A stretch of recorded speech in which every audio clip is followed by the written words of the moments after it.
I'm going to take the next couple of minutes to walk you through an exemplar medicine, health and life sciences module. We've designed it with an academic specialising in pharmaceuticals on the Aula platform. So what makes this module exemplary? Well, what's great about this module is that it captures some of the best possible practices in hybrid, blended or flipped learning and teaching for medicine, health and life sciences modules. So let's dive in and see what this looks like in practice. Here's the Journey tab in the Aula space.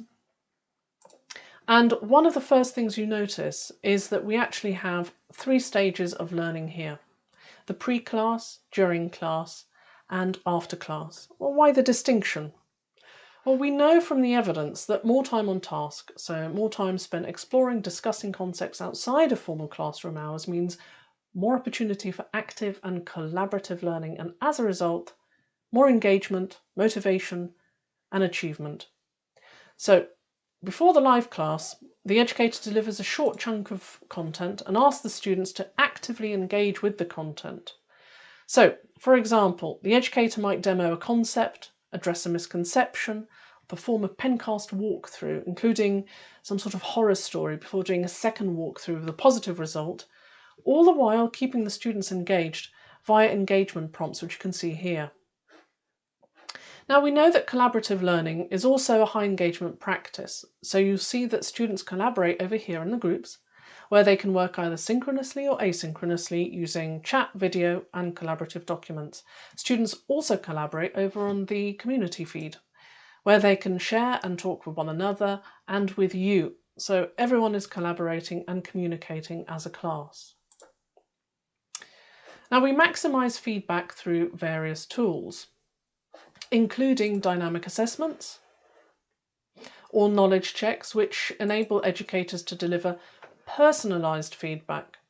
Educators are also being active on the feed, and this is where you can give feedback on what students produce, give them reminders on what needs to be done, and generally motivate and encourage learning. So as a side note, every new post on the feed generates a notification, which helps to keep the experience alive and maximises efficiency. So you'll often find that actually your students respond to one another's questions on the feed before you do. So learn more how to manage notifications in the Educator Help Desk area, which you can access via this button here, down here, the question mark. As we progress through the learning experience, we see these 4 high engagement practices repeated. So we see active learning, feedback, teacher presence, and collaboration. Before and during the live class, students work in groups to actively participate by tackling problem sets and applying their learning to actual real-life scenarios or opportunities for group discussion and guided problem solving. This allows rich discussions on focused issues, building subject mastery, and all the while receiving feedback from the educator and even other participants, such as industry professionals and experts. So, after the live class, the educator maintains time on tasks, stretches learning, and continues to build engagement and community by continuing active and collaborative discussion, providing more feedback, celebrating success to motivate students, and signalling what's coming next.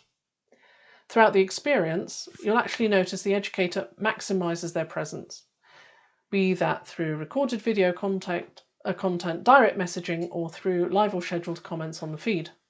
The educator is present in the learning experience in a way that we know motivates engagement, builds community, and positively impacts student outcomes. That's all from me for now, but please feel free to head over to our Help Centre, where you can access more information and all the key documents that I've mentioned in this video.